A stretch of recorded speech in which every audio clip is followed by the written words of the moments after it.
Next topic है form design process. Form design process समझने से पहले हम फॉर्म के बारे में समझ लें।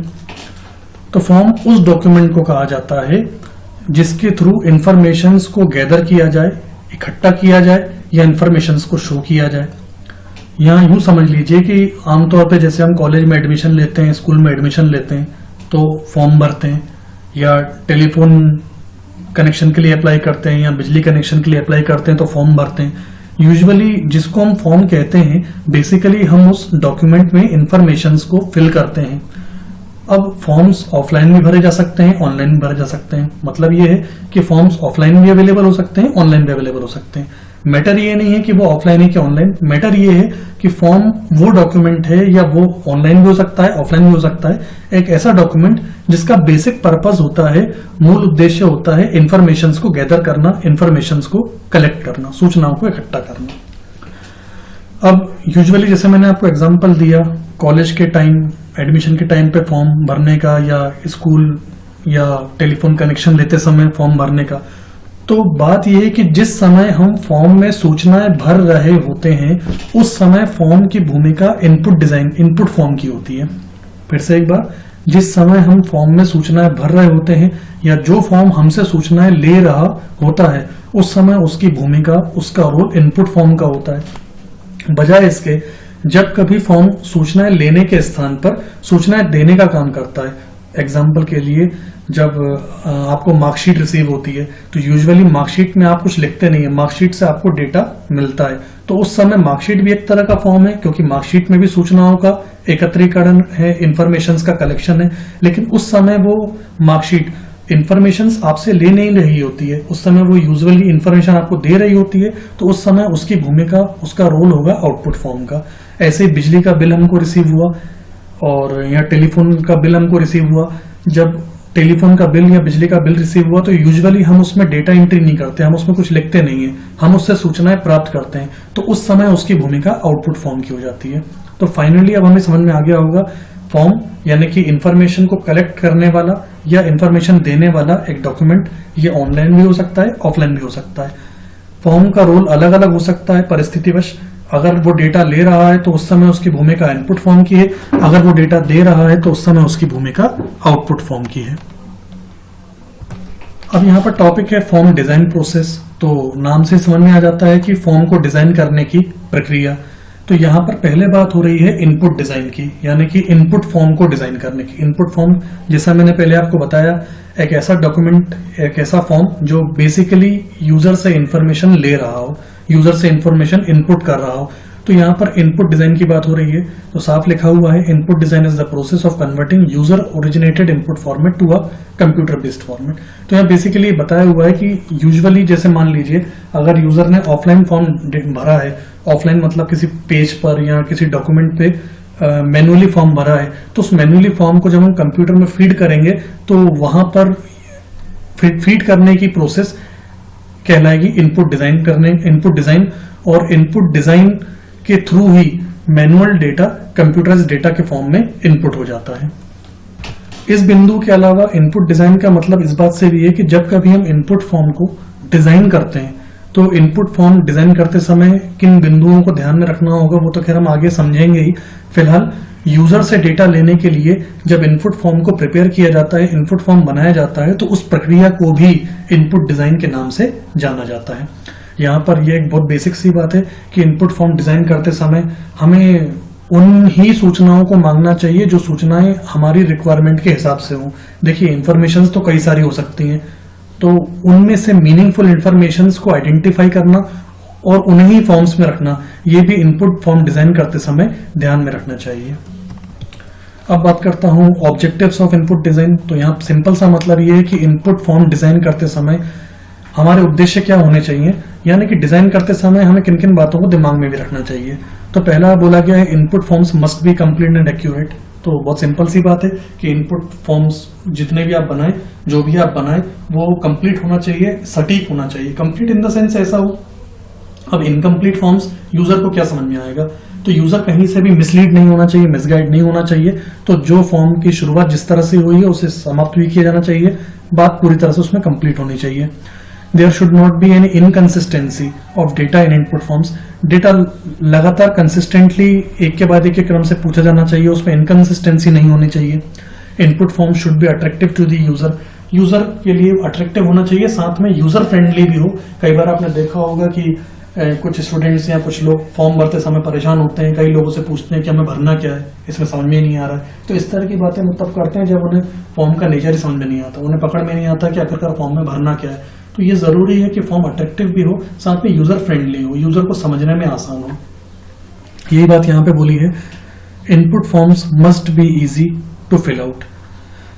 और यहाँ पर एक बात और बोली है, assuring input meets the intended purpose. यह मतलब ये बात है कि जिस उद्देश्य को लेकर, जो हमारा इंटेंडेड पर्पस है फॉर्म को डिजाइन करने का, इनपुट फॉर्म को डिजाइन करने का बेसिकली उद्देश्य होता है डेटा इकट्ठा करना। और डेटा क्यों इकट्ठा करना है, तो हमारा कोई ना कोई उद्देश्य तो होगा। तो जो इंटेंडेड पर्पस है, जो हमारा उद्देश्य है, वो इनपुट उससे मीट करना चाहिए, मतलब उसका डाटा उन आवश्यकताओं को पूरा करने वाला होना चाहिए। ऐसा नहीं होना चाहिए कि उद्देश्य हमारा कुछ और है, डेटा हम कुछ और मांग रहे हैं, तो ये चीजें इसमें नहीं होनी चाहिए, ऐसा इसमें बताया गया है। बाकी ये नीचे कुछ बिंदु दिए, इनको भी आप सिंपल टॉपिक से आप पढ़ सकते हैं, देख सकते हैं कि साइज फील्ड का क्या होना चाहिए। फील्ड का साइज मतलब जो इन्फॉर्मेशन मांगी जा रही है, जैसे नेम एक फील्ड हुआ, एड्रेस एक फील्ड होगा, कॉन्टेक्ट नंबर एक फील्ड होगा, साइज का ध्यान में रखना जाना चाहिए। अब जैसे मोबाइल नंबर आप आस्क कर रहे हैं, पूछ रहे हैं, तो स्वाभाविक है वहां पर आप इतना सफिशिएंट स्पेस तो दें कि उसमें 10 डिजिट्स आ पाए मोबाइल नंबर के। बहुत छोटा देंगे तो मोबाइल नंबर उसमें आ नहीं पाएगा। तो इस तरह की छोटी छोटी बातों को हमें ध्यान में रखना चाहिए जब भी कभी हम इनपुट फॉर्म डिजाइन करते हैं। नेक्स्ट हम पढ़ते हैं यहाँ पर input media end devices. Media यहाँ का मतलब यहाँ पर माध्यम से है और डिवाइसेस का मतलब यहाँ प्रणालियों से है। तो यहाँ ये बताया गया है कि इनपुट करने के लिए किन किन डिवाइसेस का या किन किन माध्यमों का हम उपयोग कर सकते हैं।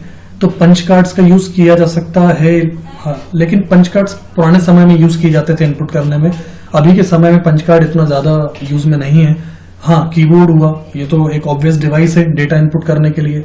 OCR यानी ऑप्टिकल कैरेक्टर रीडर, फॉर्म्स को रीड करने के लिए, मैनुअल फॉर्म्स में से कैरेक्टर्स को निकालने के लिए OCR का बहुत ज्यादा यूज किया जाता है। OMR यानी optical mark reader, OMR sheets को रीड करने के लिए OMR डिवाइसेस का यूज किया जाता है। Monitor is used for online data entry. जब टच स्क्रीन मॉनिटर्स कई बार यूज किए जाते हैं, हम टच स्क्रीन के थ्रू डेटा फीड करते हैं, तो इस तरह से मॉनिटर भी ऑनलाइन डेटा एंट्री के लिए काम में आ सकता है।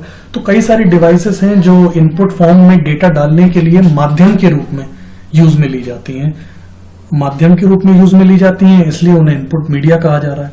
और वही डिवाइसेस जो इनपुट करने में हेल्प करती हैं, ये कॉमन डिवाइसेस हैं। इनके अलावा भी कई सारी डिवाइसेस यूज में ली जा सकती हैं। तो बात यह है कि वो सारी डिवाइसेस जो इनपुट फॉर्म्स में डेटा फीड करने में हेल्प करती हैं, कहीं ना कहीं वो सारे इनपुट मीडिया या डिवाइसेस कहलाती हैं। अगला टॉपिक है यहाँ पर आउटपुट डिजाइन। तो जैसा मैंने आपको बताया था कि आउटपुट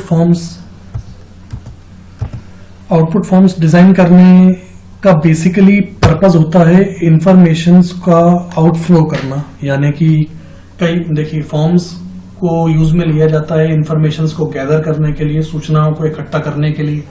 अब अगर किसी फॉर्म के थ्रू सूचनाओं को दर्शाया जाए, यानी किसी फॉर्म का नेचर ऐसा हो जो सूचनाएं लेता नहीं हो बल्कि सूचनाएं देता हो, जैसे मैंने एग्जांपल दिया था आपको मार्कशीट का। मार्कशीट एक स्टूडेंट के लिए आउटपुट फॉर्म की तरह है, क्योंकि यूजर स्टूडेंट उसमें डेटा फीड नहीं करता, उससे डेटा ऑब्टेन करता है। वहीं बिजली का बिल हुआ या टेलीफोन का बिल हुआ, ये सारे फॉर्म्स यूजुअली कस्टमर के लिए, कंज्यूमर्स के लिए, उपभोक्ताओं के लिए आउटपुट फॉर्म की भूमिका निभाते हैं, क्योंकि उपभोक्ता उसमें डाटा डालता नहीं है, बजाय उसके उसमें से डेटा प्राप्त करता है। तो आउटपुट फॉर्म को डिजाइन करने की प्रोसेस आउटपुट डिजाइनिंग कहलाएगी। तो आउटपुट फॉर्म डिजाइन करते समय कुछ बातों को हमें दिमाग में रखना चाहिए, कुछ ऑब्जेक्टिव्स हमें हमेशा माइंड में रखने चाहिए। वो ऑब्जेक्टिव्स ये हैं कि सबसे पहले to develop output design that serves the intended purpose. Output form design इसी तरह से किया जाए कि वो अपने इंटेंडेड पर्पस यानी जिस उद्देश्य के लिए वो बनाया गया है वो उद्देश्य को पूरा करता हुआ दिखे। And eliminates the production of unwanted output. Eliminates का मतलब होता है समाप्त करना, मिटाना। The production of unwanted output यानी उसमें से ऐसी चीजों को खत्म करना चाहिए जो अनवांटेड आउटपुट दे रही हो, यानी ऐसा आउटपुट दे रही हो जिसकी कोई आवश्यकता ना हो। कुल मिला के यूं समझ लीजिए output form must consisted of meaningful informations only. Output form में सदैव वही सूचनाएं होनी चाहिए जो सूचना हम प्रदान करना चाहते हैं। ऐसी सूचना नहीं होनी चाहिए जिनका कोई मतलब या हमारे पर्पस से जुड़ा हुआ कोई उद्देश्य नहीं हो। To develop the output design that meets the end user requirements. End user यहां पर उस यूजर को बोला जा रहा है जिसके लिए हम आउटपुट फॉर्म बना रहे हैं, यानी कि जो मूल यूजर होगा उस आउटपुट फॉर्म का। तो इनका कहना है कि आउटपुट डिजाइन हमेशा ऐसा होना चाहिए जो एंड यूजर की आवश्यकताओं से मीट करता हो, जो एंड यूजर की आवश्यकताओं के अनुसार हो। To deliver the appropriate quantity of output. Output के लिए पूरी तरह से क्वांटिटी फुलफिल करने वाला हो, मतलब इस तरह अधूरा फॉर्म नहीं होना चाहिए, ये बात भी यहां ध्यान रखने वाली है। To form the output in appropriate format and direct it to the right person. और ये सीधे उसी पर्सन को लेकर एड्रेस किया जाना चाहिए जिसके लिए इसको बनाया गया है। To make the output available on time for making good decisions. यहां पर यह बात भी ध्यान में रखनी चाहिए कि ये इस तरह का आउटपुट फॉर्म हमेशा हमारे पास ऐसे समय पे उपलब्ध होना चाहिए जब हमें इसकी खास करके जरूरत हो। देखिए ऑब्वियसली आप मार्कशीट कहीं पे लगाना चाहेंगे या कहीं इलेक्ट्रिक बिल लगाना चाहते हैं, तो ये इस तरह का आउटपुट फॉर्म सही समय पे आपको मिल जाना चाहिए, यानी सही समय पर आपके पास पहुंचना चाहिए। ये भी आउटपुट फॉर्म डिजाइन करते समय एक पर्पस होना चाहिए। अब मान लीजिए कि आउटपुट फॉर्म मैंने डिजाइन करा, डिजाइन करने के पास वो है आपके लिए, एंड यूजर के लिए, मेरे किसी काम का नहीं है, लेकिन मैंने सही टाइम पे उसकी डिलीवरी नहीं दी, सही टाइम तक वो डेटा आप तक नहीं पहुंचा, तो फिर वो आपके लिए यूजफुल नहीं होगा। तो कहीं ना कहीं आउटपुट फॉर्म डिजाइन करते समय ये जो बातें ध्यान रखने वाली हैं मोटे तौर पर ये हैं कि उसमें मीनिंगफुल इंफॉर्मेशन होनी चाहिए, अनवांटेड इंफॉर्मेशन नहीं होनी चाहिए, यूजर फ्रेंडली होना चाहिए, समझने में आसान होना चाहिए, राइट टाइम तक आप तो पहुंचना चाहिए। ये सारी बातें ऐसी हैं जो आउटपुट फॉर्म को डिजाइन करते समय यूज में ली जानी चाहिए।